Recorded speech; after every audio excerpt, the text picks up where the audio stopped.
ঢাকা ময়দানে একটা মিটিং করেছে। দুধেল গায়েরাও আর দুধ দিচ্ছে না বলে মনে হচ্ছে, কারণ সেখানে চেয়ার ফাঁকা ছিল।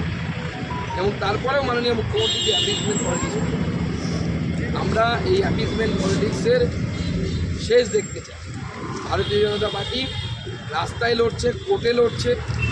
আমরা আমাদের সাংবিধানিক প্রধান মহামান্য রাজ্যপালকেও সমস্ত কিছু জানালাম। আমাদের প্রতিনিধি দল আপনারা জানেন, তাপস রায় থেকে শুরু করে অমঙ্গ ঘোষ, রূপা গাঙ্গুলি, আমাদের তাপস মিত্র, আমাদের এমএলএ পবন সিং, মালতী রাভা রায় এবং বিশাল লামা, এই তিনজন এমএলএ, এবং আমাদের এই যে রিফিউজি ক্যাম্প, হিন্দু রিফিউজি যারা মুর্শিদাবাদ থেকে এসে মালদায় আশ্রয় নিয়েছিল, সেই রিফিউজি ক্যাম্পটা যারা প্রথম চালু করেছিল, সেই তিনজনে এখানে উপস্থিত আছে। পরে বিডিও তাদের কাছ থেকে সেই ক্যাম্প নিয়ে নেয়, ছিনিয়ে নেয়।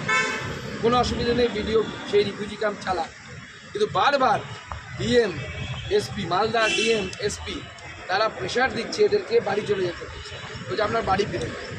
কিন্তু বাড়িটা কোথায়? বাড়িটা তো ভাঙা হয়েছে, বাড়িটা তো জ্বালিয়ে দেওয়া হয়েছে। বাড়িটা ঠিক করে দিন, যাবেন এনারা, এনাদের সিকিউরিটির গ্যারান্টি দিন।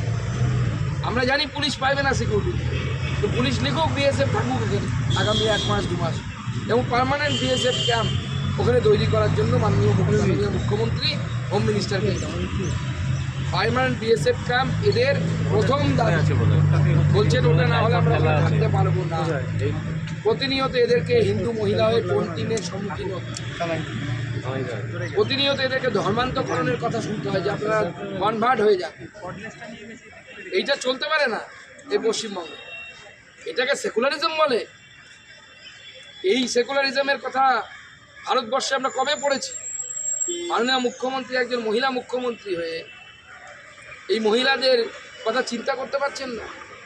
এদেরকে খোলা অফার দেওয়া হচ্ছে, তোমাদের স্বামীদেরকে কেটে নদীতে ভাসিয়ে দিচ্ছি, তোমরা আমাদের সাথে চলে এসো, শাখা সিঁদুর ভেঙে ফেলো, সিঁদুর মুছে ফেলো। এটা চলতে পারে না। এই অরাজকতা বন্ধ হওয়ার টাইম এসেছে। মাননীয় মুখ্যমন্ত্রী, আপনি সংবিধানের শপথ নিয়েছেন, আপনি কোনো ধর্মীয় গ্রন্থের শপথ নিয়ে এখানে বসেন। অতএব আপনাকে সব ধর্মের মানুষের সাথে সমান ব্যবহার করতে হবে। যারা দুধ দেয় তাদের বেশি বেশি খাওয়াবেন, আর অন্যদেরকে এইভাবে আপনারা অত্যাচারিত করবেন, এটা চলতে পারে না। দুধ আপনি খাচ্ছেন, আপনি লাথি খান। এই রাজ্যে যারা মুসলিম ধর্মীয় নেতা আছে তাদেরকেও অনুরোধ যে আপনারাও সামনে এগিয়ে আসুন। এই যে ইসলামের নামে যারা এদের উপর অত্যাচার করছে, যারা বলছে এদেরকে কনভার্ট হতে, যারা বলছে এদেরকে শাখা সিঁদুর ভেঙে ফেলতে, এটা কি প্রকৃত ইসলাম না প্রকৃত ইসলাম না? It is your duty to clarify. সেটাও আপনাদের কাছে আমি অনুরোধ জানাই। জানি না আপনারা এগিয়ে আসার সাহস